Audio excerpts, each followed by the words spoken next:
Hey friends, my name is Serena and welcome to Honeycomb Harvest.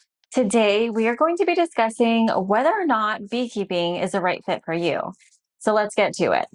You will hear many different of opinions. However, for me at least, I feel like these are some of the most important points in beekeeping. And the first one is time. Do you have enough time for your bees? You might be asking, well, I don't know because I don't have bees and I don't know how much time is required for them. For a basic hive inspection, it typically takes a couple minutes, less than 5 minutes for a hive inspection per hive. These couple of minutes are just for your basic hive inspection, making sure that there are signs of the queens. So you can see eggs, larvae, capped brood, stuff like that. Just checking on the overall health of the hive. So there will be times, it's not a matter of if, it's a matter of when. There will be other times where you have to go into your hive and it's going to require a lot more of your time. So if you need to locate your queen because you're requeening, or you need to do a hive split, or for pest management, then all of those are going to require a lot more of your time. Going back to the hive inspection, you typically do that anywhere from weekly to bi-weekly, depending on the circumstances of your hive. For me, I feel like the process leading up to the hive inspection is what takes the most time. So like gathering your hive tools, getting your smoker lit, putting your bee suit on. I feel like all of those combined take more time than the actual hive inspection itself. I live in Arizona, so we have lots of Africanized bees around us. So it's very important to maintain your hive and check on them regularly. Otherwise, they can become Africanized and it can put my family, friends, pets, neighbors at risk. And so it's very important, if you don't have the time to check on your bees regularly and you do live in regions that have Africanized bees, then I don't recommend beekeeping for you. Also, I forgot to mention, during the hot summer months, the bees do require water sources, not your swimming pool or anything like that. So making sure that you have water sources nearby and making sure that they're filled daily is very important. Second is money. Do you have enough money to invest in your hive? I know I recommend, and most other beekeepers will recommend you having at least 2 hives. So starting off, it's very important to start off with 2 hives, just so that you can compare the two and also for resources. So say one colony is weaker, they're not doing so well, you can pull resources from the other hive and swap them into the other hive. With beekeeping, there are lots of things to buy starting off. So I only buy Apimaye hives. They can be expensive. However, they will last you over time.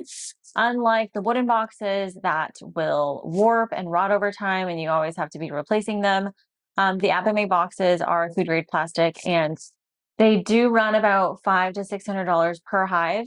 So I will spend the upfront costs in the beginning just because I know they're going to last me. So anyways, you have your hives. That's the big expense. Obviously, your bees, you have to pay for your bees, whether you buy a bee package or a nuke. And then you have all of your hive tools. Those are definitely going to require money. Your bee suit, your smoker, your honey extractor, all of these will add up over time. You don't have to necessarily buy them all at the same time. Like you won't need your honey extractor right off the bat. So if you have enough money to invest in a couple hives, then I think you're on the right track to becoming a beekeeper. Number 3 is space. Do you have enough space for your bees? You don't necessarily need a huge backyard for them. It does help in the fact that if you have a bigger backyard, then they won't necessarily be bothering you as much and you won't be bothering them as much. But as long as you have enough area in your small backyard, also check with your county or city regulations to make sure that you don't require a permit. And also you have to see how many beehives you are allowed to have. The next one is strength. I know this may sound a little weird, but this is more so for myself. Depending on the type of hive you end up purchasing, I use the Apimaye boxes. So those are your typical Langstroth hive. When one of those honey supers is full, filled with honey, it can weigh anywhere from 70 to 90 pounds. So that's heavy. And I can't lift that. Like, there's no way. I'm not gonna even lie. I can't even do that. So that's where I have to take advantage of my husband's muscles and help me with that. Anyways, even if you do use the typical Langstroth hive, you don't have to get the deep supers. You can also get the medium supers. I know those weigh a lot less. However, if I'm already going to be spending money on these Apimaye hives, then I want to get the most out of my bees and the most out of my hives. So that's why I just get the deep supers and I'm happy with them. So after strength, I probably should have put the next one above that because strength, is kind of whatever. But resources is very important. I feel like it's up there with time and money. So do you have resources? Is there someone in your area that can serve as a bee mentor for you? Are there bee classes near you that you could learn about beekeeping, basic beekeeping?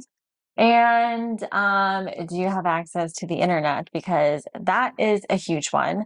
If you're not a person that does your reading or that does your research, then I can't say I recommend beekeeping for you because beekeeping definitely is one of the most complex pets hobbies that I've ever had. It requires so much research, so much dedication, so many late nights that I have spent just reading, watching videos on bees. And I feel like that adds to the longevity or overall health of your hives. And I guess that kind of ties in with time because do you have the time to research? Do you have the time to take a bee class? Do you have the money for a bee class? So all of those things kind of tie in together, but honestly, resources is one of the most important. If you can check yes to those, then I think you should be a beekeeper. We really need our beekeepers. We need our bees. Honestly, if you get into beekeeping, I guarantee, I promise you that it will be like no pet or hobby you have ever had. I really can't explain the experience that I've had with beekeeping. Like, I have learned so much with beekeeping. I don't think I could ever learn this much information about a specific topic if I wanted to. That's how much they have taught me. And I feel like beekeeping is just very therapeutic for me. And I just love it. I don't know. I feel like it is addicting for sure. Like I keep telling my husband, let's just get one more hive. Let's just get one more hive. So he agreed that I can build another bee bench, which will hold an additional 4 hives. So I'm pretty excited about that. We have time, money, resources, space, and kind of strength. But anyways, those are the most important topics associated with beekeeping. And if you're interested in being a beekeeper, so I hope you guys enjoyed this video. If you have any questions, make sure you comment down below. And always remember to be your authentic self.